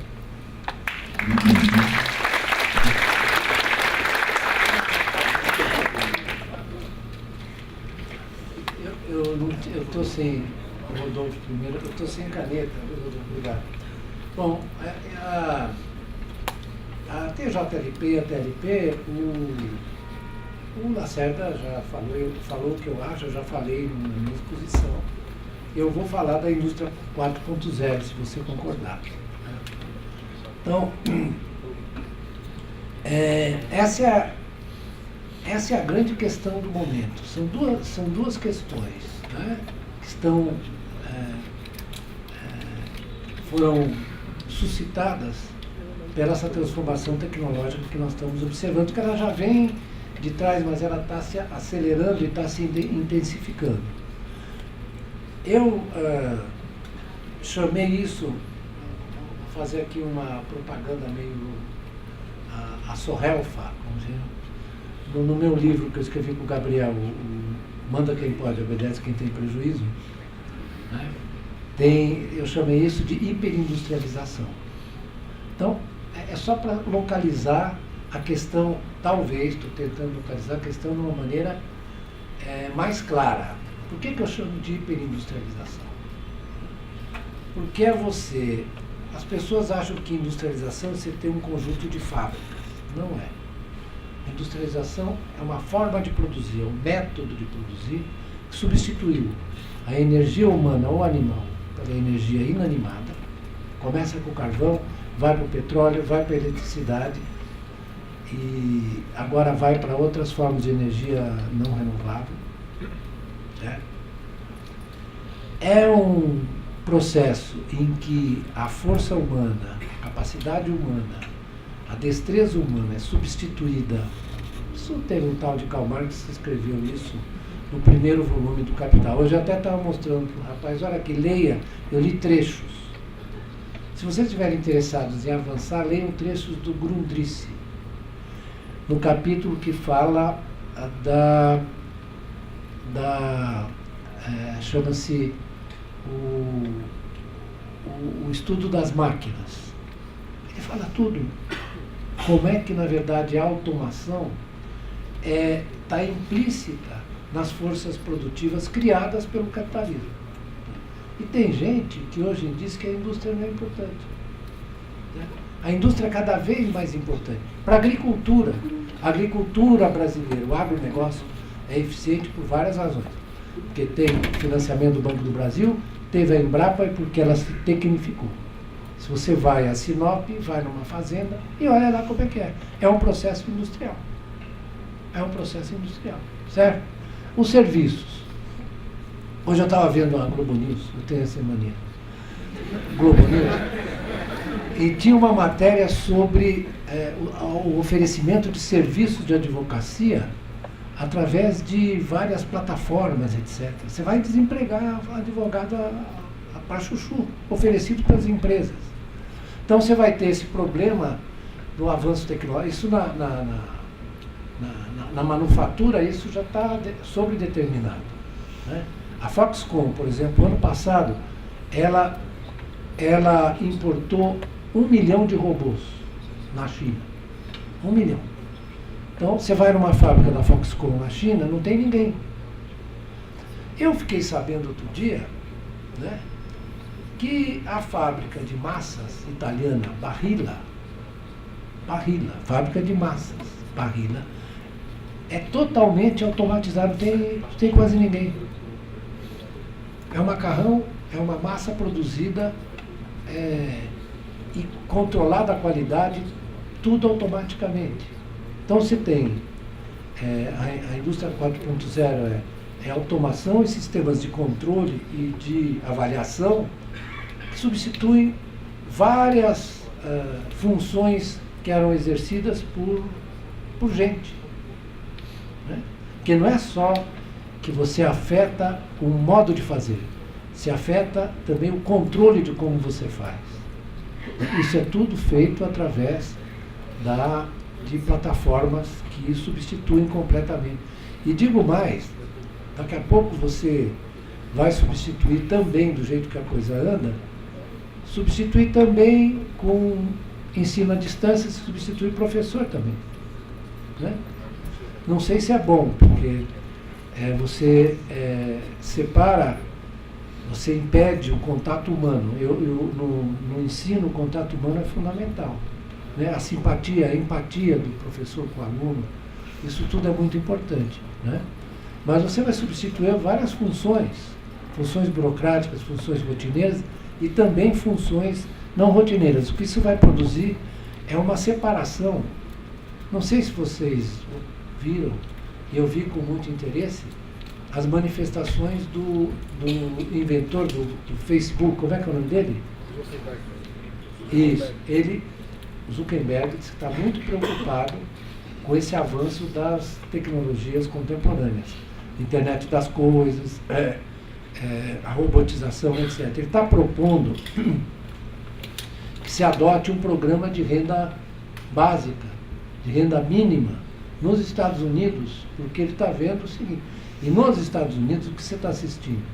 Você está assistindo uma crescente precarização do trabalho, porque o cara não, como aqui, o cara não consegue encontrar o trabalho equivalente ao que ele tem. Então você fala assim, bom, mas aí para responder a história da taxa de juros e do quantitative easing, né? O Lacerda mencionou. Sabe quando você tem no balanço dos bancos centrais, Banco Central Europeu, Banco Central, o Bank of England e o Federal Reserve, você tem 15 trilhões. Esses 15 trilhões representam, na verdade, uma injeção de liquidez brutal. Né? A taxa de juros não consegue se mover. E Eu acho engraçado porque isso aí é uma situação estranha, porque eu escrevi com o Gabriel, que veio aqui outro dia, um artigo no Valor, falando sobre o retorno a uma situação normal, ou seja, a desmobilização do balanço dos bancos centrais. E nós usamos a seguinte expressão: porco vira linguiça, mas linguiça não vira porco. Né? Então, você desfazer isso significa que você pode dar um choque negativo na inflação de ativos que você produziu. Por que eles fizeram isso? Esse movimento de quantitative easing. Não foi só que eles tiraram a gororoba podre que estava lá nos bancos na crise de 2000. É porque eles regularam, através da compra e venda de títulos públicos, a taxa de juro longa. Isso aí é para regular a taxa de juro longa. Hoje não é importante a taxa curta. Não importa. A taxa curta é muito pouco importante. O que importa é a taxa de juro longa. Por que eles procuraram controlar a taxa de juro longa? Porque eles queriam forçar a recuperação do investimento. Acontece que tem um problema. Quando você entupiu a economia de ativos que se valorizam, o que as empresas que deveriam investir fazem? Elas se financiarizam. Então, está acontecendo hoje na Bolsa Americana que muito do efeito que vocês estão vendo hoje é recompra de ações. Eles recompram as próprias ações para manter o seu ativo valorizado. Né? E, além disso, isso ajuda também a pagar dividendos. Então, as análises que são feitas por dentro das empresas mostram que, na verdade, você está provocando uma distorção na estrutura da riqueza. Do que está falando esse Piketty? Esse Piketty está falando desse assunto. Ele está falando exatamente desse assunto. Falando, olha, houve uma mudança na composição, na conformação da riqueza. Então, a riqueza financeira e a propriedade estão sendo valorizados mais do que a atividade de criação de renda e emprego na economia. Então, a taxa de investimento cai, continua baixa, e as empresas têm resultados formidáveis. É isso que o Zuckerberg está vendo.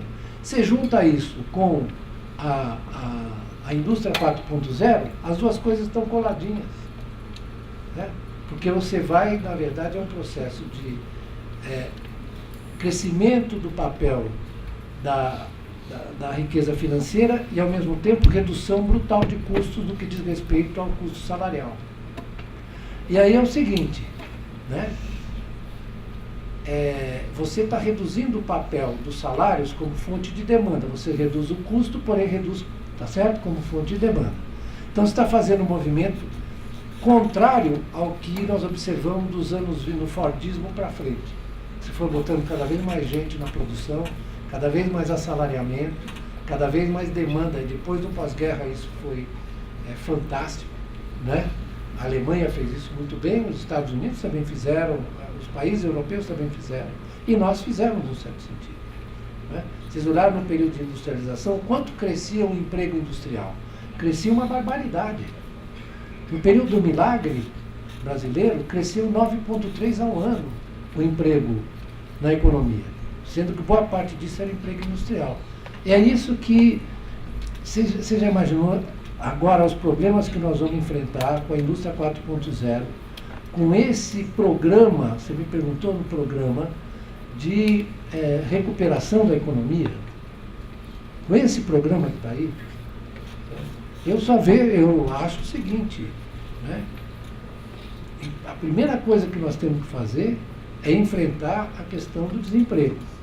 E isso só pode ser feito no primeiro momento, você recuperando com todo o vigor o investimento público. Mas isso não vai ocorrer aqui, porque você vai ter que convencer os cabeças feitas, como esse cara que ele falou aí, que é o repórter, né, de que isso é fundamental.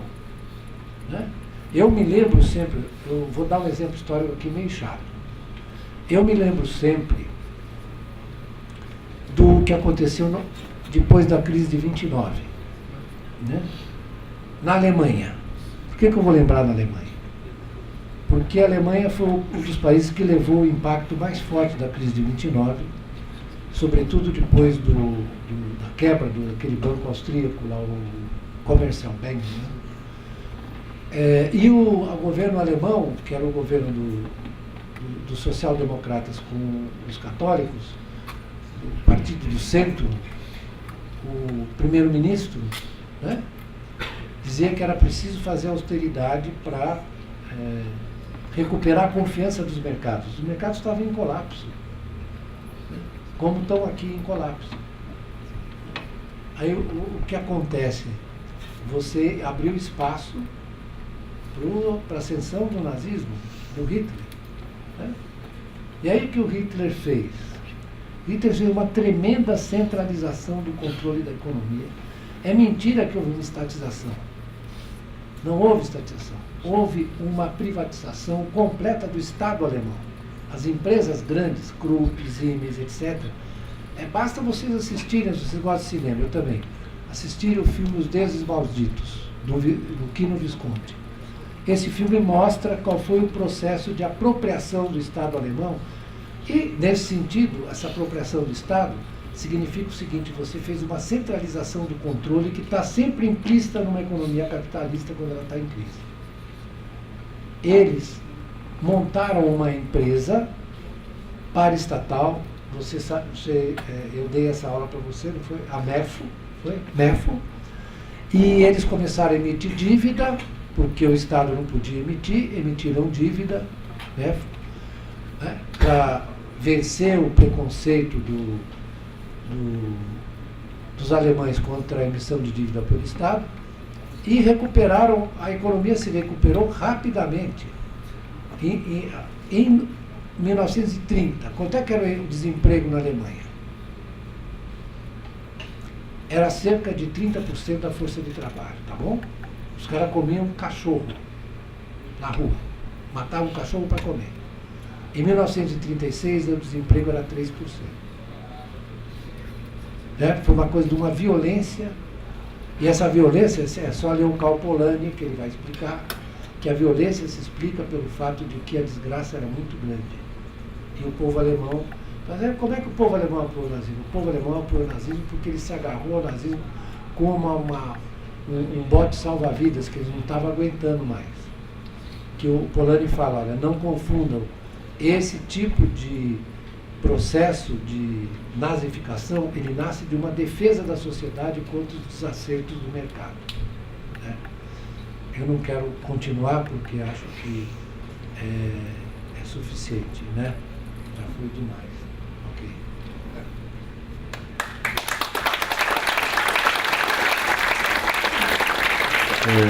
Bruno, apesar da tua indicação para eu responder, dado o quilate dos demais membros da mesa, me permitam me abster, por favor. Obrigado. Pessoal, vamos lá. Próxima pergunta aqui. Cadê o microfone?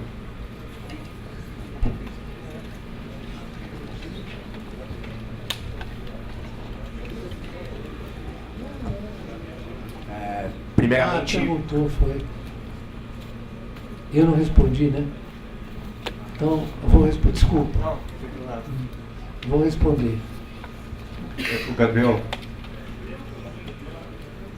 Não, eu acho que eu respondi a tua pergunta. Né? Respondi. Né? Respondi sim, a coisa da luz do fim do túnel. Eu falei, tem que resolver o emprego. O problema da luz no fim do túnel, que às vezes é um treinado. Contramão. Quem que está ali? Por favor. Boa noite a todos, meu nome é Leonardo, sou de Economia aqui da PUC. E recentemente o Samuel Pessoa da FGV soltou um estudo na internet que o gasto do BNDES nos últimos anos, que aplicou na economia, foi bem superior ao plano Marshall, que foi utilizado na reconstrução dos países europeus e tal, no pós-guerra. E principalmente depois da mudança da política econômica do governo, com a saída do Palocci, consequentemente com a entrada do ministro Manley.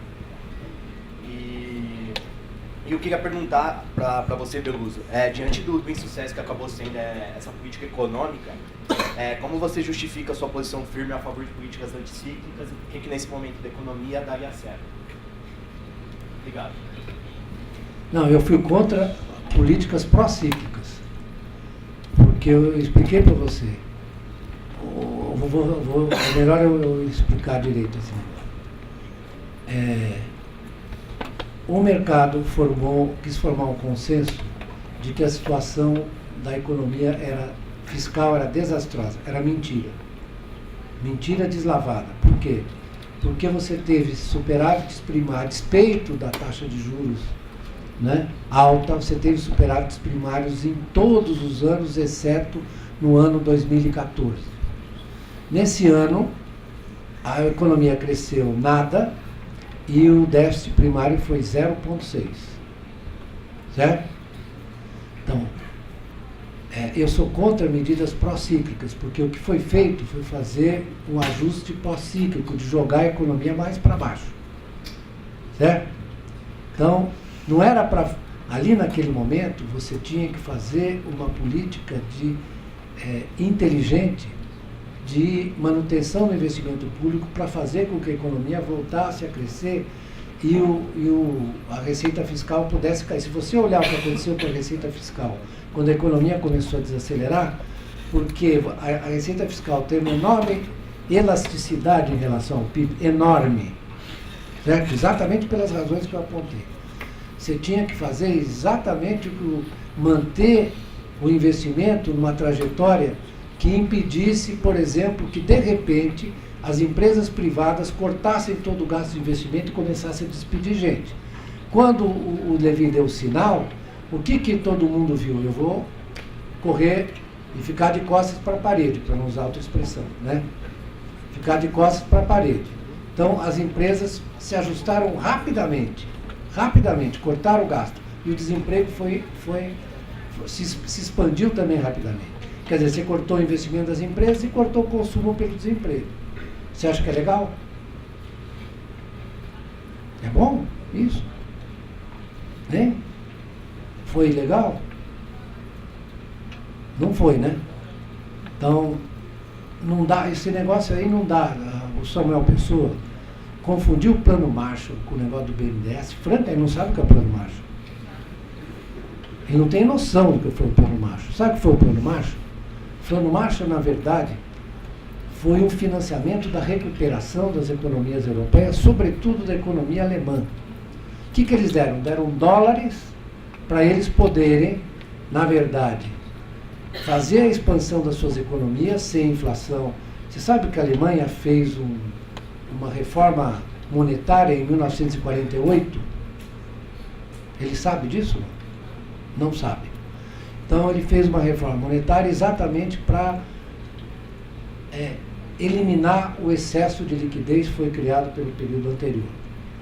Então, isso foi feito com o apoio dos Estados Unidos e o Plano Marshall foi fundamental para que isso pudesse ser feito com equilíbrio. Certo? Em 1956, a Volkswagen estava no Brasil, já estava recuperada. Porque a atitude americana no pós-guerra foi uma atitude interessada, porém inteligente. Eles ajudaram fortemente a recuperação da economia europeia. Certo? E você teve depois... É que vocês são muito jovens, não se lembram. Né? Você teve o milagre italiano, o milagre alemão, né? E todas as economias europeias se expandindo com o apoio dos Estados Unidos. Sabe que os Estados Unidos permitiram a criação da União Europeia de Pagamentos? A União Europeia de Pagamentos era uma clearing em que os países podiam transacionar, fazer importação e exportação entre eles, em moeda local. E só o saldo era liquidado em dólares. E eles deram esse impulso, esse colchão adicional, que foi o Plano Marshall. Né? Aí você pode explicar, as economias europeias saíram da guerra, a Inglaterra teve racionamento até o começo dos anos 50. Se assistir Ladrão de Bicicletas, você vai ver como é que era a situação na Itália. Vá assistir Ladrão de Bicicletas. Ou você vai assistir os filmes franceses do período, você vai ver a desgraça que era aquilo. Então, os americanos, ao contrário do que fizeram na Primeira Guerra, eles, na verdade, resolveram apostar na recuperação da economia global, né, em cima das instituições de Bretton Woods. Eles foram internacionalistas, e isso é herança do Roosevelt, Tinha a ideia de que era preciso o Estado intervir. Você não podia deixar mais as pessoas ao desamparo quando o mercado deixasse de funcionar. Isso foi feito, sabe por quem? Pelos conservadores europeus, pelo De Gaulle, pelo De Gasperi, pelo Adenauer. Foram eles que fizeram isso. Certo? Eles que fizeram, sabendo que era impossível você repetir esse estado de coisas e que as pessoas morriam de fome e comiam cachorro. Então, a economia hoje está perdendo essa dimensão. Qual é a dimensão? A dimensão de que as pessoas... Não há razão técnica, é mentira, para as pessoas sofrerem desse jeito. Ao contrário, o potencial produtivo dessa economia hoje, industrial, é enorme. Não há razão. Isso é uma coisa absurda o que está acontecendo aqui. Você acha que a criminalidade aumenta por quê? Não há nenhuma... Olha, a Holanda fechou, a semana passada, 19 prisões, porque não tem preso para ocupar a prisão. Porque as pessoas se sentem seguras. Certo? O crime caiu violentamente na Holanda. Não só por isso, porque eles também legalizaram as drogas, eles tratam dos drogados, eles não hostilizam os drogados. Então é o seguinte, é uma coisa civilizada. O que você está observando aqui no Rio de Janeiro é um absurdo, em nome de um ajustamento que é burro, que não está ocorrendo um desajustamento. Você está massacrando as pessoas. E isso tem que ser levado em conta. Tem que ser levado em conta isso, sim. Como é que você deixa as pessoas no desamparo? Elas estão lá na rua 12 de outubro tentando arrumar emprego, vendendo coisa na esquina. Você acha bom? Você acha bom esse negócio? Porque você tem um modelo macroeconômico que não presta para nada. Presta para alguma coisa? O modelo não presta para nada. É uma enganação. Né? Quem falou? Vai. Eu não vou falar mais. Pronto.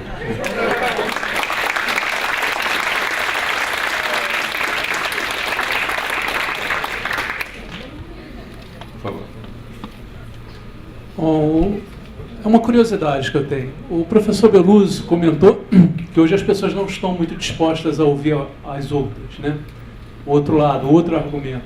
E aí uma curiosidade, eu gostaria de saber de vocês, que são dois dos principais nomes da ala desenvolvimentista, digamos assim, grosso modo, no Brasil, como é o diálogo de vocês com os principais nomes da ala liberal, o diálogo direto mesmo. O colega citou Samuel Pessoa, Gustavo Franco, Marcos Lisboa, se há esse diálogo, se é possível se chegar a convergências políticas, de política pública, econômica, desse debate, ou se não, é uma guerra política de discurso em que só será possível o mundo heterodoxo ou o mundo liberal, ou se é possível convergências.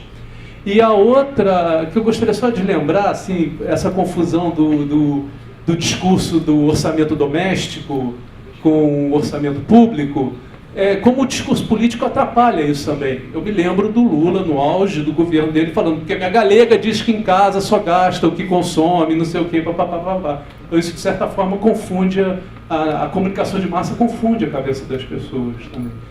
Só para me apresentar, meu nome é Fernando, eu sou doutorando em Ciências Sociais aqui, mas faço pesquisa em Economia. Obrigado, Fernando. Muito bom, bem-vindo à pesquisa Economia. Né? Eu vou dar minha visão sobre o aspecto que você está lembrando. Primeiro, não é só um conflito teórico, tá? Entre ortodoxos, desenvolvimentistas, entre pós-keynesianos e monetaristas. Você pode fazer várias classificações, porque por trás disso há uma relação de poder. Né? O discurso liberal, ortodoxo no Brasil, primeiro, ele está fortemente defasado. Você tem muita gente boa no exterior que, embora bebesse da mesma fonte, da Universidade de Chicago, de Stanford, de outras lá, já refizeram a crítica. Já fizeram, já estão, o Stiglitz fez isso, o Paul Krugman, o Danny Roderick, o Blanchard, né? E no Brasil, você tem a repetição de mantras que eram válidos nos anos 70, só que não respondem mais à era da globalização das finanças, né? No entanto, esse discurso não foi atualizado. Não foi, talvez, por comodismo, mas também por interesse, né? Tudo isso que nós estamos falando aqui envolve interesses fortíssimos, né? E que estão presentes cada dia no debate, que é, como já destacamos aqui, via mídia. Como é que é o diálogo com os liberais? Não tem diálogo, né? Não tem porque foi citado aqui um colega que tem formação em física, nada contra quem estudou física, só que provavelmente ele pulou as aulas de história, né? Então, como já foi bem lembrado aqui, ele confundiu as coisas. Quer dizer, o argumento dele é patético, porque não dá para comparar Plano Marshall com o papel do BNDES, né? E quando você avalia política cíclica, anticíclica, não é porque não recuperou, mas é porque não afundou mais, né? Então, na verdade, quem critica, por exemplo, o BNDES, diz assim, não, mas o BNDES financiou X bilhões e o investimento não cresceu. Primeiro que é mentira, que cresceu. Você pega os dados mostram.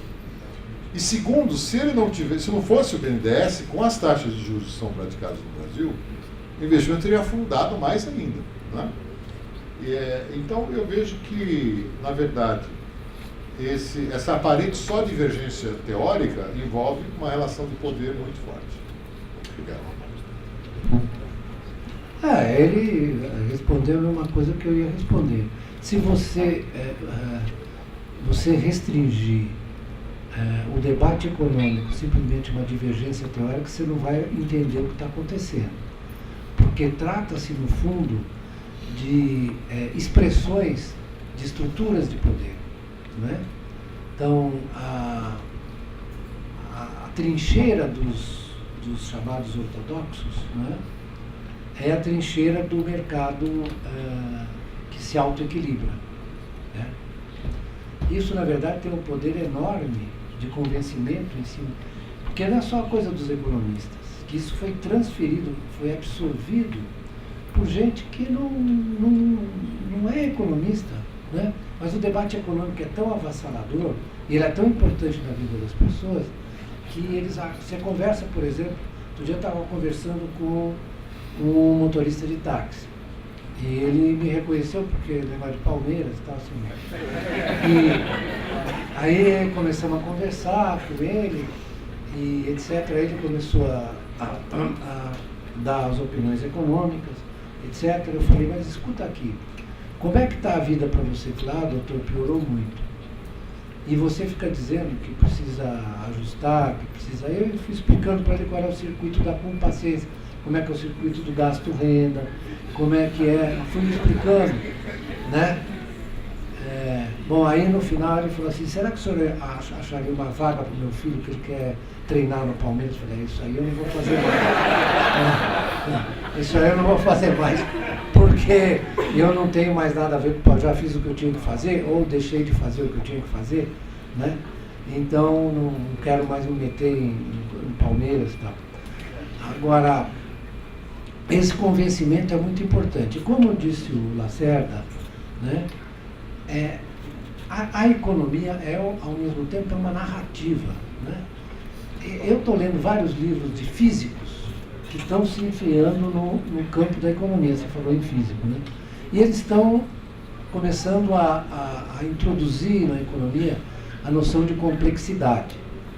Então, essa história de complexidade significa uma coisa muito simples, que você não pode explicar o todo pelas partes, mas as partes pelo todo.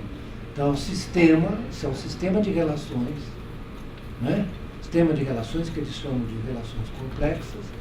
Há um estudo muito interessante feito por um físico suíço chamado James Gladfelder, que explicou, na verdade, como é que se articulam as empresas no espaço global, as cadeias produtivas, com o setor, com as instituições financeiras. Vale a pena ler. Chama-se Decoding Complexity, né?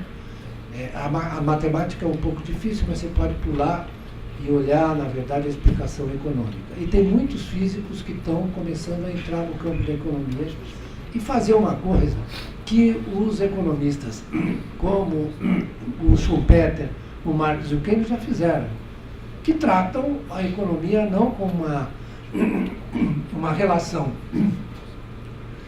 do homo econômico, do homem racional com ele mesmo, né, até você chegar à ideia do agente representativo, que é uma falsificação, né? Você é igual ao Antônio Emílio, coisa assim? Não. Então, agora eles estão derivando para a coisa dos agentes heterogêneos, né? Para você explicar a complexidade que você tem nessa economia, né? E são atores e protagonistas que têm relações de poder diferentes. Mas isso a economia clássica acabou, a economia neoclássica apagou. Você pega um modelo de equilíbrio geral, o que é? Eles trabalham com o quê? Com o agente representativo. O que é o agente representativo? Isso é fruto já da escola das expectativas racionais. É um sujeito que conhece o modelo e reage perfeitamente em relação às tentativas de você, por exemplo, fazer políticas públicas que reparem o funcionamento da economia. Você tem lá o quê? Um agente representativo que sabe, por exemplo, qual é o produto potencial. Não é? Você tem um produto, qual é o produto potencial? É aquele que a economia cresce sem pressão inflacionária, não é isso? E usa todos os fatores de produção. Isso é uma inteléquia, quer dizer, é uma construção mental. Né? Isso é a consequência da ideia de que você pode, quando você está estudando qualquer fenômeno, você está construindo hipóteses e modelos sobre. O problema é que o seu modelo não presta, certo? O problema é que o modelo não vale nada. É uma tentativa de ocultar. O Keynes construiu um modelo, né? Qual é o modelo do Keynes? O modelo do Keynes é o seguinte: você tem na sociedade um grupo de pessoas, de empresários, que tem o controle dos meios de produção e do dinheiro. Eles é que têm as decisões cruciais. Eles é que têm o controle das decisões cruciais. Os assalariados, está escrito lá no volume 29, os assalariados têm uma renda derivada. Então eles têm um poder de decisão, de gasto, muito menor. Né? Como dizia o outro Kaletsky lá, os capitalistas ganham o que gastam e os trabalhadores gastam o que ganham. Não é? Então, isso é uma relação hierárquica. É uma relação que, na verdade, explica como funciona a macroeconomia. O Keynes nunca usou a expressão macroeconomia. Ele usou, vamos analisar a economia como um todo. Vamos analisar a economia como um todo. Tanto eles como o Marx usam dois setores, o setor de bens de consumo e o setor de bens de produção. Né? Eu estava lendo isso para o meu amigo hoje, os esquemas de reprodução do Marx, ele diz o seguinte: na reprodução ampliada, o que acontece é uma sobredeterminação do gasto de investimento e do setor produtor de bens de produção sobre o setor de produtor de bens de consumo, o que exprime essa relação hierárquica entre quem controla os bens de produção e o gasto e quem não controla, certo? Então, se você tem um agente representativo, o que você está fazendo? Você está falsificando esse negócio. Isso não é a verdade concreta de como funciona a economia? Quando você olha e vê o papel dos atores econômicos, você não vê que uns são mais relevantes que os outros? Os bancos têm importância, as empresas têm importância, né, à medida que vão mudando as relações. Agora, os bancos têm mais importância que as empresas produtivas, né? Vai mudando. E, na verdade, você tem que ver isso como um sistema de relações. Não são... a economia neoclássica, ela trabalha em cima de um sujeito só, que é um agente representativo, que é uma falsificação. Certo? Então, você vai discutir com eles, né? Aí eles começam a vir com a hipótese que toda e qualquer, por exemplo, intervenção pública, por exemplo, né? na economia, como por exemplo o Bolsa Família, como diz o Marcos Lisboa, é uma espécie de meia entrada. Certo? Meia entrada, é a economia da meia entrada. Então toda intervenção pública compensatória é uma espécie de meia entrada. certo? Como se, na verdade, o mercado tivesse um funcionamento perfeito. Vê o caso dos mercados financeiros. Tem a hipótese dos mercados eficientes, que é uma das coisas mais absurdas, né? Porque é o seguinte, o mercado eficiente é aquele em que o preço dos ativos reflete perfeitamente os fundamentos, porque todos os agentes têm igual acesso a todas as informações. Então, os fundamentos se refletem no preço dos ativos, ou o preço dos ativos se reflete nos fundamentos. Eu queria saber como é que eles explicam a inflação de ativos que você teve antes da crise de... Por isso que eles não perceberam. Eles não perceberam, porque o bloqueio é de tal ordem. Quando a Elizabeth, a rainha, chegou lá e perguntou como é que vocês não anteciparam a crise, sabe o que o Robert Lucas respondeu? Nós antecipamos porque os nossos modelos não permitem antecipar. Certo? Mas ele não desistiu dos modelos. Ele falou, não, nossos modelos não preveem a crise. Não tem esse componente, não pode, nossos modelos não podem antecipar a crise. Então isso é o estado da economia. Como é que você vai... isso, na verdade, reflete o quê? Reflete relações de poder, reflete que você está encobrindo, a economia hoje é um processo de encobrimento de como funciona realmente uma economia capitalista. É um processo de encobrimento. Então você tem que usar agente representativo, ideia de equilíbrio, produto potencial, etc. É tudo para, na verdade, você, falando português claro, enganar os trouxas. Certo? E os trouxas são enganados. É isso.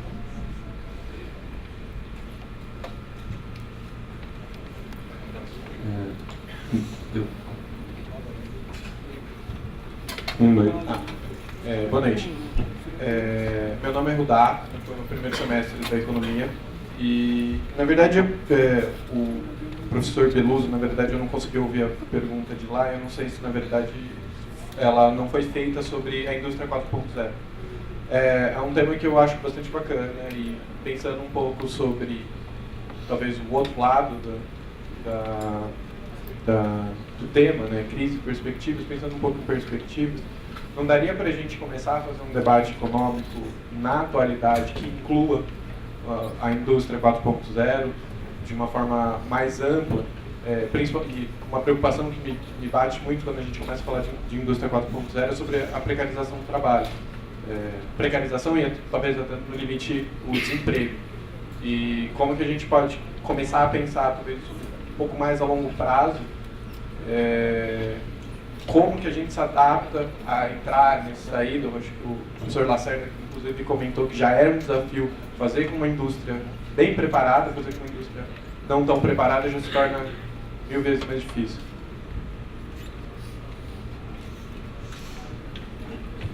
Olha, eu estou de acordo. Eu acho que se a gente vai falar de perspectivas, eu estou de acordo que uma das questões que a gente tem que debater mais profundamente, e como disse o Lacerda, no exterior, essa questão está produzindo uma série de trabalhos. A OCDE, por exemplo, produziu um trabalho importante sobre a indústria 4.0. A Alemanha tem produzido os alemães têm produzido vários estudos. Os livros que existem sobre o avanço tecnológico, o avanço da indústria 4.0, estão mostrando o seguinte: as ameaças à estrutura do emprego que você tem aí são muito sérias. Né? Tem gente que diz que não é bem assim, mas você vai, dados os ganhos de produtividade, você vai gerar emprego em outros lugares. Não vamos esquecer o seguinte, que a partir dos anos 50 e 60, na Europa, eu falei que a Europa teve um desempenho muito bom. O que mais cresceu nesse período na Europa foi o emprego público, porque você começou a usar as tecnologias engendradas na Segunda Guerra Mundial, e a Europa, na verdade, se adiantou aos Estados Unidos, porque eles pegaram a tecnologia criada. Os americanos demoraram para colocá-la em operação, para não desvalorizar o capital que estava lá, e os europeus pegaram o que estavam com a indústria destruída e começaram a usar. Então, o emprego que cresceu foi um emprego público. Tem um livro de um sujeito chamado Rose, que mostra, que faz esse estudo, ninguém lê mais o livro, mas que faz esse estudo mostrando a importância. E eu vou dizer uma coisa para você. Você olha a composição do emprego que está sendo criado nos Estados Unidos hoje, né? Isso é uma combinação da financiarização com a indústria 4.0, é tudo emprego, 60% dos 156 mil empregos que foram criados agora é emprego precário, ou emprego part-time. O cara fica em casa, é terceirizado. É o terceirizado, o cara fica em casa, pertence a uma empresa prestadora de serviço, e ele é chamado se você tem alguma tarefa, algum emprego. Isso está produzindo o seguinte: com o crescimento da economia americana, o pessoal fica pasmo, mas afinal de contas, com esse quantitative easing, a economia está crescendo e não gera inflação? Claro que não. Os salários não sobem. Você só tem inflação se, na verdade, os salários começam a subir. Estou falando de inflação de bens e serviços. Se os salários começam a subir, isso começa a afetar o custo das empresas, elas começam a ajustar o markup, etc. Não tem inflação, então eles querem botar a inflação em 2%, a inflação insiste em ficar 1,5%. 1,5%, porque você não tem renda do trabalho caindo, cai a participação da renda do trabalho na renda total. Então você tem toda a razão. Nós temos que ter uma discussão muito mais abrangente, muito mais séria sobre os efeitos da indústria 4.0. Senão nós vamos levar essa trombada e não sabemos nem o que fazer. Oi, boa noite. Meu nome é Carolina, eu sou do 5º semestre de Economia aqui da casa também. A pergunta vai para o Beluso. Você comentou que não dá para falar de ajuste fiscal sem antes falar sobre o financiamento dos gastos. Eu queria saber se nós temos opções viáveis de financiamento, se não, quais seriam medidas para criar opções de financiamento aqui no Brasil. E outra pergunta também seria como nós podemos usar a nosso favor aqui no Brasil o momento de abundante liquidez internacional. É boa pergunta. Nós estamos, nesse momento, nós estamos usando da pior maneira possível, porque nós estamos deixando o câmbio brasileiro valorizar. O câmbio, hoje, com a livre movimentação de capitais e com as taxas de câmbio flutuante, o câmbio é um ativo financeiro. Certo? Ele, na verdade, tem dupla natureza, o câmbio, né? Ele é um preço relativo, que diz respeito ao preço das importações versus o preço das exportações, e é um ativo financeiro. Mas hoje em dia, essa dimensão de ativo financeiro se sobrepõe à outra. Certo? É por isso que você tem o quantitative easing, que na verdade é um processo, são medidas de política econômica que geraram uma tremenda valorização dos ativos financeiros. Aqui ele produziu a valorização da moeda brasileira. Então está todo mundo, a Bolsa está comemorando, a moeda brasileira está caminhando para 2,90, se deixar, né? Ou seja, prejudicando gravemente a indústria brasileira. Né? Então, você me perguntou como é que a gente pode escapar dessa armadilha, se valer da situação do quantitative easing, né? Nós tínhamos que fazer como os chineses. Os chineses não deixam capital de curto prazo ficar reinando lá, não. Tem controle de capitais. Certo? Para você ganhar poder de controle sobre sua taxa de câmbio e sobre sua taxa de juros. Né? O que acontece aqui? O que acontece nos mercados cambiais e financeiros? Você imagina o seguinte: o cara entra aqui, ele está com uma taxa de juros próxima de zero lá, né? Aí ele entra aqui capturando, digamos, 4% real. E ainda a moeda se valoriza. Melhor que isso, só 2 disso. certo? E aí a economia fica à mercê dos fluxos de capitais. Até o Fundo Monetário Internacional, o Blanchard, inclusive, está dizendo que você precisa colocar medidas prudenciais para impedir que isso aconteça. Aliás, o Blanchard diz uma coisa muito interessante no livro. Diz: o problema dos estudantes de fora que vão fazer doutorado nos Estados Unidos é que eles nunca, em nenhuma aula, em nenhum curso de macroeconomia, de economia internacional, alguém fala da importância da exchange rate, da taxa de câmbio. Né? Por quê? Porque os Estados Unidos não têm por que se preocupar com a taxa de câmbio. Tem? Hein? Se eles têm a moeda reserva, a moeda universal, por que eles vão se preocupar com a taxa de câmbio? Não tem nenhuma importância para eles. Certo? Aliás, não sei se você percebe, toda vez que você tem um desequilíbrio, uma crise